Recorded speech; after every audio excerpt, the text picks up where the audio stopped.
నమస్తే C news కి స్వాగతం. నేను ప్రశాంతి. ముందుగా బులెటిన్లో హెడ్లైన్స్. అమెరికా మాజీ అధ్యక్షుడు డొనాల్డ్ ట్రంప్ పై కాల్పులు, ఎన్నికల ప్రచారంలో తుపాకీతో కాల్చిన దుండగుడు. క్రీడలతో శారీరక మానసిక ఉల్లాసం, 234 లక్షలతో నిర్మించిన ఇండోర్ స్టేడియం ప్రారంభం. గోదావరికి ప్రారంభమైన వరదల సీజన్, భారీగా నదిలో చేరుతున్న వరద నీటితో జలకళ. ధవళేశ్వరం ఎన్ఎల్జీ చర్చిలో నిధుల దుర్వినియోగం, పాస్టర్ ట్రెజరర్పై సమగ్ర విచారణ జరపాలి. 99వసారి రక్తదానం చేసిన షేక్ మీరావళి, అందరూ స్ఫూర్తిగా తీసుకోవాలన్న షేక్ సుభాన్. అమెరికా మాజీ అధ్యక్షుడు డొనాల్డ్ ట్రంప్ పై శనివారం సాయంత్రం 6:15 సమయంలో కాల్పులు జరిగాయి. పెన్సిల్వేనియా రాష్ట్రంలోని బట్లర్ సిటీలో ఎన్నికల ప్రచారంలో భాగంగా ఆయన ప్రసంగిస్తుండగా ఈ ఘటన జరిగింది. దీంతో గాయాల పాలైన ట్రంప్ను వెంటనే ఆసుపత్రికి తరలించి అత్యవసర చికిత్స అందజేస్తున్నారు. పెన్సిల్వేనియా ర్యాలీలో జరిగిన కాల్పుల్లో ఓ బుల్లెట్ తన కుడి చెవి పైభాగంలో నుంచి వెళ్లిందని డొనాల్డ్ ట్రంప్ వెల్లడించారు. సీక్రెట్ సర్వీస్ సిబ్బంది తన ప్రాణాల్ని కాపాడారని ధన్యవాదాలు తెలిపారు. ఈ ఘటనలో మరణించిన వ్యక్తి కుటుంబానికి, తీవ్రంగా గాయపడిన మరొక వ్యక్తికి నా సానుభూతిని తెలియజేస్తున్నాను. ఇలాంటి చర్య మన దేశంలో జరగటం నమ్మశక్యంగా లేదు. కాల్పుల శబ్దాలు వినగానే ఏదో జరుగుతుందని అర్థమైంది. అంతలోనే బుల్లెట్ నా చెవి పైనుంచి దూసుకెళ్లినట్లు అనిపించింది. చాలా రక్తస్రావం జరిగింది. ఏం జరుగుతుందో గ్రహించాను. గాడ్ బ్లెస్ అమెరికా అని ట్రంప్ పోస్ట్ చేశారు. ట్రంప్ను లక్ష్యంగా చేసుకుని ఈ దాడి జరిగినట్లు అనుమానిస్తున్నారు. బుల్లెట్ ట్రంప్ చెవి పైనుంచి దూసుకెళ్లడంతో ఈ ఘటనను ఆయనపై జరిగిన హత్యాయత్నంగానే అమెరికా పేర్కొంటోంది. సీక్రెట్ సర్వీస్ అధికార ప్రతినిధి వివరాల ప్రకారం ఈ ఘటన అమెరికా కాలమాన ప్రకారం శనివారం సాయంత్రం 6:15 జరిగింది. అమెరికా మీడియా ఈ కార్యక్రమాన్ని ప్రత్యక్ష ప్రసారం చేస్తూ ఉంది. దీంతో కాల్పుల దృశ్యాలు, తర్వాత జరిగిన పరిణామాలన్నీ వీడియోల్లో రికార్డయ్యాయి. కాల్పుల శబ్దం విని వెంటనే అప్రమత్తమైన ట్రంప్ పోడియం కింద చేరి తనని తాను రక్షించుకునే ప్రయత్నం చేశారు. అప్పటికే సీక్రెట్ సర్వీస్ ఏజెంట్లు ఆయనకు రక్షణగా చేరి బయటకు తీసుకెళ్లారు. కట్టుదిట్టమైన భద్రత మధ్య కారులో సమీప ఆసుపత్రికి తీసుకెళ్లారు. ప్రస్తుతం ఆయన క్షేమంగా ఉన్నట్లు అధికారులు వెల్లడించారు. మరోవైపు ట్రంప్పై కాల్పులు జరిపిన నిందితుడిని భద్రతా సిబ్బంది మట్టుబెట్టారు.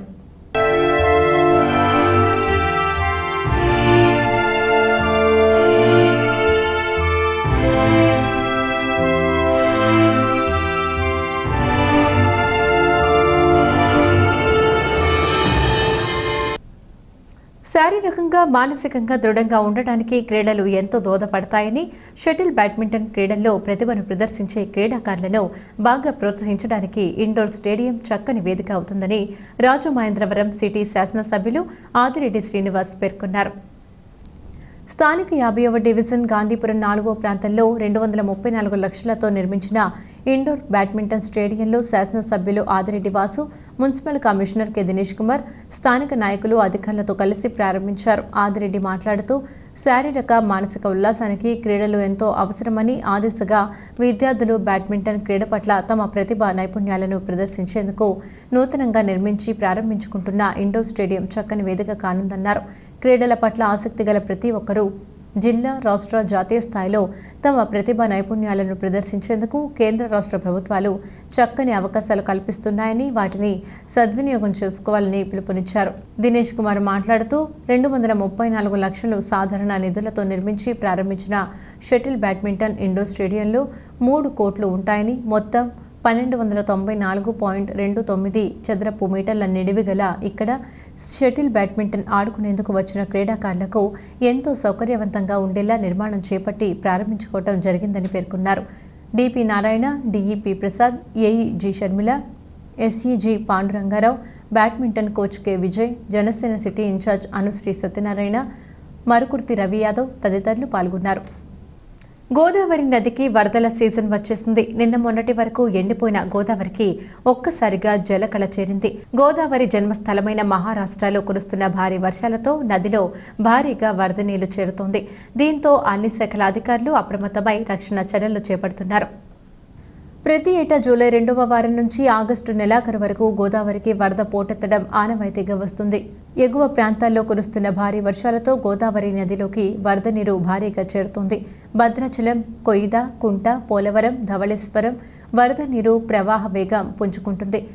పోలవరం ప్రాజెక్టు స్పిల్వే ఎగువ ప్రాంతంలో 27.260 మీటర్లు, దిగువన 17.320 మీటర్ల ఎత్తులో నీటి ప్రవాహం కొనసాగుతుండగా ఎగువ కాపర్ డ్యాం వద్ద 27.280 మీటర్ల ఎత్తులో, దిగువ కాపర్ డ్యాం వద్ద 16.330 మీటర్ల ఎత్తులో నీటి మట్టం కొనసాగుతోంది. రాజమహేంద్రవరం గోదావరి పుష్కరాల రేవు హేవ్ లాక్ బ్రిడ్జ్ వద్ద 46 అడుగులను తాకుతూ నీటి మట్టం ప్రవహిస్తోంది. నిత్యం గోదావరిలో ఈత కొట్టే మాజీ ఎమ్మెల్యే, టీటీడీ బోర్డు మాజీ సభ్యుడు రౌతు సూర్యప్రకాశ్రావు ఆదివారం ఉదయం కూడా 2వ స్తంభం వరకు ఈదుకుంటూ వెళ్లి ధ్యానం చేసిన అనంతరం తిరిగి వచ్చారు. వరద ప్రవాహంతో నది నిండుగా దర్శనమిస్తోంది. సందర్శకులు బోట్లలో ప్రయాణిస్తూ గోదావరి అందాల్ని ఆస్వాదిస్తున్నారు. ధవళేశ్వరంలో పురాతనమైన ఎన్ఎంఈ లూథరన్ చర్చిలో క్రైస్తవులు ప్రశాంతంగా ఆరాధన జరుపుకునేందుకు కూడా అవకాశం లేకుండా చేశారని ధవళేశ్వరం పోలీసులు ఏకంగా పాస్టర్ను అరెస్టు చేసి స్టేషన్కు తరలించడంపై ఎన్ఎంఈ చర్చ్ పరిరక్షణ కమిటీ సభ్యులు తీవ్ర అభ్యంతరం వ్యక్తం చేశారు. ధవళేశ్వరం పోలీసులు కడియం సీఐ ద్వారా తహసీల్దార్ ఉత్తర్వులు ఉన్నాయని చెప్పి రెవరెండ్ జి కిరణ్ బాబుని పోలీస్ స్టేషన్కు తరలించారని, ఈ అరెస్టు విషయంలో ఎన్ఎంఈ పరిరక్షణ కమిటీ తరపున కేసు వాదిస్తున్న న్యాయవాది దాసరి నవీన్ తహసీల్దార్తో మాట్లాడగా, తాను ధవళేశ్వరం సీఐకి మౌఖిక, లిఖితపూర్వకమైన ఆదేశాలు ఇవ్వలేదని బదులిచ్చారని, పోలీసులు తన పేరు ఎందుకు వాడుతున్నారో తెలియడం లేదని చెప్పారన్నారు. ది రాజమండ్రి ప్రెస్ క్లబ్లో ఆదివారం జరిగిన మీడియా సమావేశంలో కమిటీ సభ్యుడు M Pramod Kumar, TP Manikumar, pastor G Kiran Babu మాట్లాడారు. చర్చిలో అడ్హక్ ప్రాతిపదికన పాస్టర్గా పనిచేస్తున్న S Anil Kiran, treasurer J ప్రవీణ్లు చర్చి నిధులను సుమారు 80 లక్షల రూపాయల వరకు దుర్వినియోగం చేశారన్నారు. దీనిపై తాము జిల్లా కలెక్టర్కు లిఖితపూర్వకంగా ఫిర్యాదు చేశామని, కలెక్టర్ ఆదేశాల మేరకు మైనార్టీ వెల్ఫేర్ ఆఫీసర్ ఈ వ్యవహారంపై విచారణ జరుపుతున్నారని, అన్ని ఆధారాలను అందజేశామని తెలిపారు. ఎన్ఎంఈ పరిరక్షణ కమిటీ రెవరెండ్ జి కిరణ్ బాబుకి తీర్పు అనుకూలంగా వస్తుందనే కుట్రతో ఇరువురు ఇలా వ్యవహరిస్తున్నారని విమర్శించారు. తూర్పు గోదావరి జిల్లా సినడ్ బిషప్, సినడ్ ఎగ్జిక్యూటివ్ కమిటీ ద్వారా ప్రధాన పాస్టర్గా నియమితులైన గుర్రపు కిరణ్ బాబు ఆరాధన నిర్వహించకుండా అడ్డుకోవడానికి ఏఈఎల్సీ మోడరేటర్ పరదేశీ బాబు నుంచి తప్పుడు ధృవీకరణ పత్రాలు తెచ్చి అడ్డుకుంటున్నారని ధ్వజమెత్తారు. జాన్ సైమన్, ఏసావు, నంబూరి రవీంద్ర, సకిలే శేఖర్, నేతల ఇమ్మాన్యుయేలు, సకిలే రమేష్ తదితర పరిరక్షణ కమిటీ సభ్యులు పాల్గొన్నారు. మా మీద అనవసరమైనటువంటి కేసులు బనాయిస్తున్నారు. ఈరోజు జరిగినటువంటి సంఘటన నిజంగా బాధాకరమైనటువంటి సంఘటన. నేను యథావిధిగా ఆరాధన కొరకు దేవాలయంలోకి వెళ్తుంటే మెయిన్ గేట్ దగ్గరే పోలీసులు నన్ను ఆపడం జరిగింది. మరి నన్ను ఎందుకు ఆపారంటే నేను ఏ నేరం చేశాను అడిగినప్పుడు మీకు నోటీస్ వచ్చిందంటే మిమ్మల్ని రానివ్వద్దని నోటీస్ వచ్చిందంటే నాకు ఎటువంటి నోటీస్ రాదని, మీకు వస్తే చూపించండి అని పోలీసు వారిని కానిస్టేబుల్ గారిని అడగడం జరిగింది. ఆయన వెంటనే ఫోన్ చేసి ఎస్ఐ గారికి ఫోన్ చేసి ఎస్ఐ గారితో ఫోన్ చేసి నాతో మాట్లాడించారు. ఎస్ఐ గారు ఒకసారి మీరు స్టేషన్ దగ్గర రండి, మీతో మాట్లాడాలని చెప్పారు. నేను మరి ఆరాధన టైం అయిపోతుంది కదండి నేనంటే 2 నిమిషాలు మీరు వెళ్ళిపోతుందని ఎస్ఐ గారు చెప్పడం వలన నేను కానిస్టేబుల్ బండికి పోలీస్ స్టేషన్ వెళ్ళడం జరిగింది. అక్కడ ఎస్ఐ గారు లేరు. నేను అక్కడ కూర్చోండి పెట్టేసి, మరి ఎస్ఐ గారు లేరు కదండి, మాకు ఆరాధన టైం అయిపోతుంది కదంటే కూర్చోండి, ఎస్ఐ గారు వచ్చేస్తారని చెప్పి ఆయన పావుగంటకు వచ్చిన తర్వాత మేము మీద కేసులు పెట్టామండి, మిమ్మల్ని అరెస్ట్ చేస్తున్నామండి, మిమ్మల్ని బయట వాళ్ళు పెట్టేసి కూర్చోబెట్టేస్తున్నామండి అని అన్యాయంగా అక్రంగా మరి పోలీస్ స్టేషన్లో కూర్చోబెట్టడం జరిగింది. ఆరాధన అయినంత వరకు మీరు రాజమండ్రి చర్చికి వెళ్ళంటే ముందు మీరు ఎక్కడ చేశారో అక్కడికి వెళ్ళిపోండి, ఇక్కడ వెళ్ళొద్దండి, మీరు సంఘ సభ్యులు కాదంట అని ఆయన చెప్తుంటే నేను సంఘ సభ్యులు కాదని అంటారు ఏంటండి, మా ధవళేశ్వరమే, ఆ సంఘంలో కూర్చొని, ఆ సంఘంలో పెరిగాను, ఆ సంఘంలో బాప్తిజం తీసుకున్నాను, ఆ సంఘంలో పెళ్లి చేసుకున్నాను, ఆ సంఘంలో సండే స్కూలు, ఆ సంఘంలో యూత్ మెంబర్ నేను, అని కాదంటారు ఏంటంటే ఆయన ఇంకా వేరే సమాధానం చెప్పకుండా ఇది ఎంఆర్ఓ గారు ఆర్డర్ సంఘం అని చెప్పి ఫోన్ పెట్టడం జరిగింది. అనిల్ కిరణ్ అనే అతని మీద, ప్రవీణ్ అనే అతని మీద జిల్లా కలెక్టర్ గారి ఆధ్వర్యంలో సమగ్రమైన దర్యాప్తు మైనార్టీ వెల్ఫేర్ ఆఫీసర్ వారు చేపడుతున్నారు. అది మాకు న్యాయం చేకూరుస్తుంది అనే భయంతో వీళ్ళందరూ కూడా దొంగదారులు, దొడ్డుదారులలో కొంతమందిని ఏర్పాటు చేసుకుని మాకు కలిగిన హక్కుల్ని సంఘంలో మేము సుమారు 40 సంవత్సరాల నుంచి అదే సంఘానికి చెందిన వారమే, కొంతమంది 65 సంవత్సరాలుగా మేము చెందిన వారు ఉన్నారు, ఇక్కడే ఉన్నారు. కాబట్టి వీళ్ళందరినీ కూడా ఉద్దేశపూర్వకంగా సంఘ సభ్యులు కాదు అని చెప్పి భయభ్రాంతులకు గురి చేయడానికి ప్రయత్నం చేస్తున్నారు పోలీసుల వాళ్ళ ద్వారా. కాబట్టి ఈ విషయాన్ని మీ ముందుకు మేము తీసుకుని వస్తున్నాము. కలెక్టర్ వారి దృష్టికి ఈ విషయాన్ని మీరు తీసుకుని వెళ్ళి సమస్యని సానుకూలంగా స్పందించే విధంగా చేయాలని నా యొక్క విజ్ఞప్తి. కడియం మండలం మురమండ గ్రామానికి చెందిన షేక్ మీరావల్లి సామాజిక సేవా కార్యక్రమాల్లో విస్తృతంగా పాల్గొనడంతో ఎప్పుడు ఎవరికి రక్తం అవసరమైనా నేనున్నానంటూ ముందుకు వచ్చి రక్తదానం చేసి సహాయపడుతుంటాడు. అతడు ఆదివారం స్థానిక దానవాయిపేటలో ఉన్న సంజీవని వాలంటరీ బ్లడ్ బ్యాంక్లో 99వసారి రక్తదానం చేశారు. ఈ కార్యక్రమానికి టీడీపీ నూర్ భాషా సాధికార సమితి రాష్ట్ర కన్వీనర్ షేక్ సుభాన్ ముఖ్య అతిథిగా హాజరయ్యారు. 99వసారి రక్తదానం చేసిన టీడీపీ నాయకుడు మీరావల్లిని అభినందించారు. ఆయన గొప్ప మనసుతో ఎక్కడ రక్తం అవసరమైనా అక్కడికి వెళ్లి రక్తదానం చేసి రావడం అభినందనీయమన్నారు. ఇటువంటి వారిని ప్రభుత్వం కూడా ప్రోత్సహించాలని కోరారు.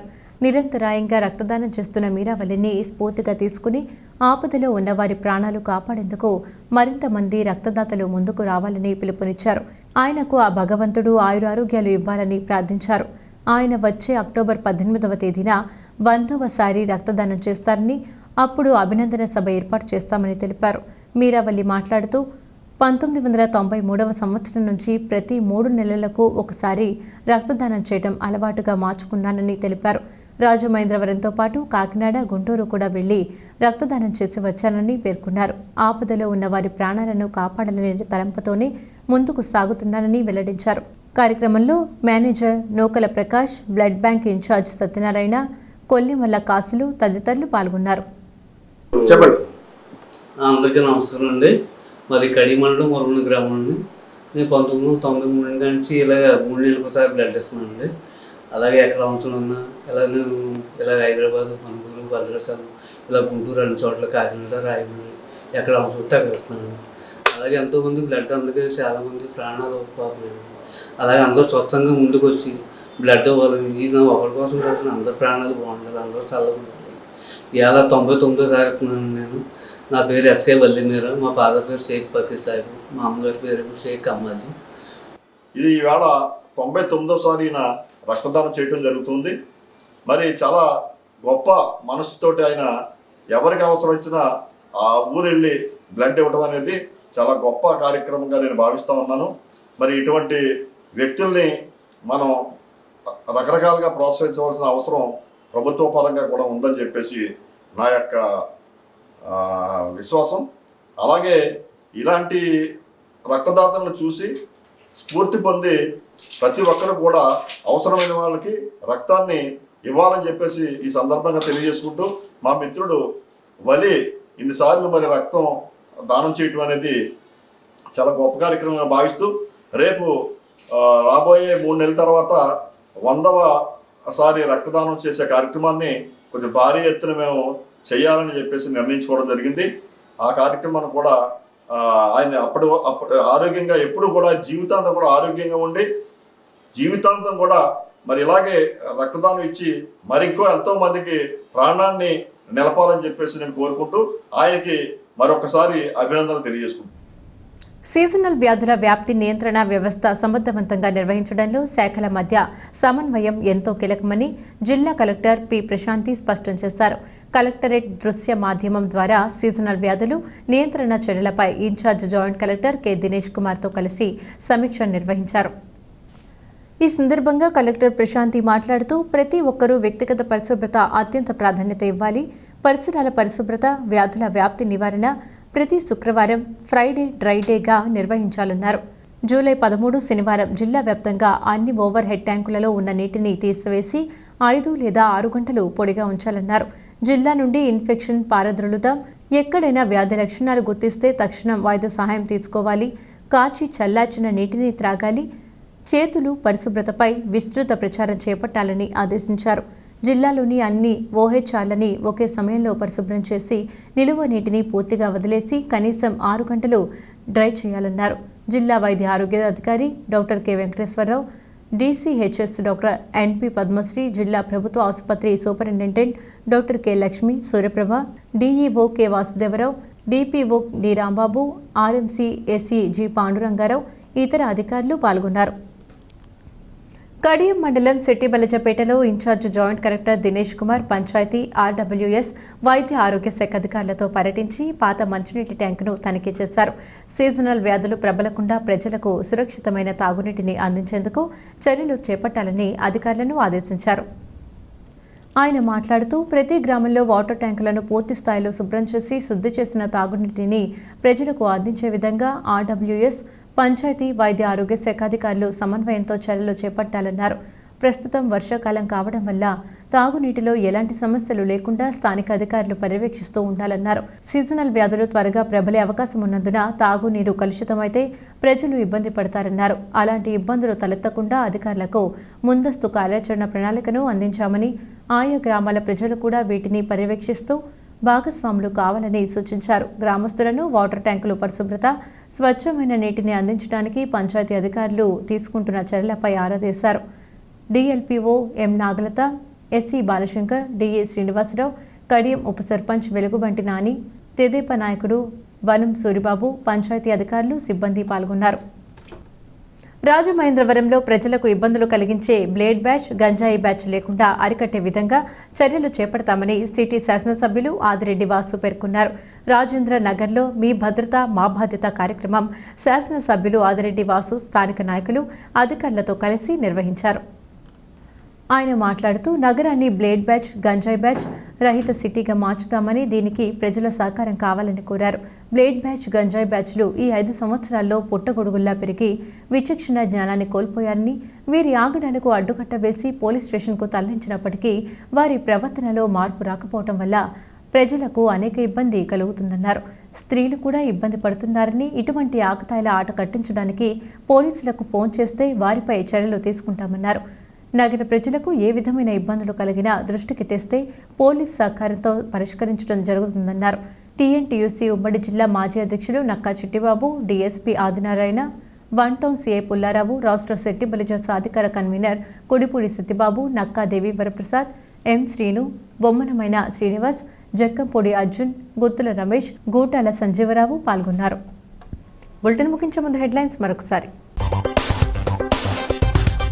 అమెరికా మాజీ అధ్యక్షుడు డొనాల్డ్ ట్రంప్ పై కాల్పులు, ఎన్నికల ప్రచారంలో తుపాకీతో కాల్చిన దుండగుడు. క్రీడలతో శారీరక మానసిక ఉల్లాసం, 234 లక్షలతో నిర్మించిన ఇండోర్ స్టేడియం ప్రారంభం. గోదావరికి ప్రారంభమైన వరదల సీజన్, భారీగా నదిలో చేరుతున్న వరద నీటితో జలకళ. ధవళేశ్వరం ఎన్ఎంఈ చర్చిలో నిధుల దుర్వినియోగం, పాస్టర్ రిజర్వర్పై సమగ్ర విచారణ జరపాలి. 99వసారి రక్తదానం చేసిన షేక్ మీరావళి, అందరూ స్ఫూర్తిగా తీసుకోవాలన్న షేక్ సుభాన్.